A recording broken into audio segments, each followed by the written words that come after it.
Hello everyone, আসসালামু আলাইকুম। কেমন আছো তোমরা সবাই? আশা করি তোমরা সবাই অনেক বেশি ভালোই আছো। সো আমি আজকে আবারও চলে আসছি রোজা ক্রাফটের বাসাতে। সো আজকের ভিউটা অনেক বেশি সুন্দর ছিল।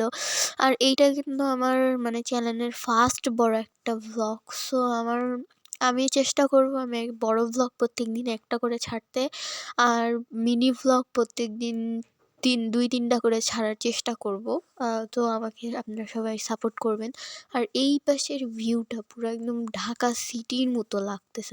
আমাদের একটা গ্রাম্য জায়গাটাও একদম ঢাকা সিটির মতো হয়ে যাইতেছে। আমি নিজেও জানতাম না।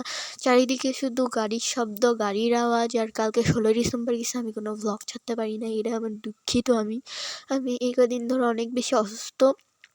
সো এই কারণে আমি ভ্লগ ছাড়তে পারি নাই। আর আমার গলাটা আপনারা অবশ্যই ভয়েসটা শুনে বুঝতে পারতেছেন, আমার ভয়েসটা চেঞ্জ হয়ে গেছে। আমার অনেক বেশি ঠান্ডা লাগছে। প্রায় ১০-১৫ দিন ধরে আমার ঠান্ডা লেগেই গেছে।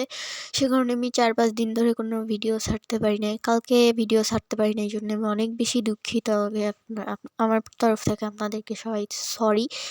সো এই কারণেই আমি তো আজকে রোজা ক্রাফটের পুরাটা ছাদ আমি ঘুরে দেখাবো। আর এটা ছিল ছোট ছাদ, আর দেন এটা হলো বড় ছাদ। আর ওই পাশের ছাদটা হলো আমাদের আর কি। আমাদের ছাদে যাইতে আমার অত বেশি ভাল লাগে না, তবে রোজা ক্রাফটের ছাদে থাকতে আমার অনেক বেশি ভাল লাগে।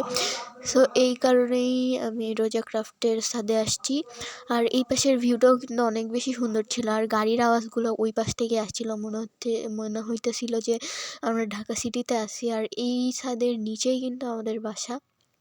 ওর বাসা আর আমার বাসা একদম কাছাকাছি, একদম পাশাপাশি। সো এই কারণে আমাদের একটু বেশি সুবিধা হয়। ওর সাথেও আমি একটু খেলতে পারি, গল্প করতে পারি। আমার একটা খেলার সাথী আছে। আর আমি ইউটিউব চ্যানেলে একমাত্র ওর কারণে আসতে পারছি। ওই আমাকে কিন্তু বলে যে, "তুই ইউটিউব চ্যানেল কেন খুলিস না? ইউটিউব চ্যানেলে ভ্লগ ছাড়বি প্রত্যেকদিন একটা করে।" আর আমার এগুলো করতে ভালো লাগে না। সো আজকের এই ভিডিওটা এই পর্যন্ত। সবাইকে আল্লাহ হাফেজ।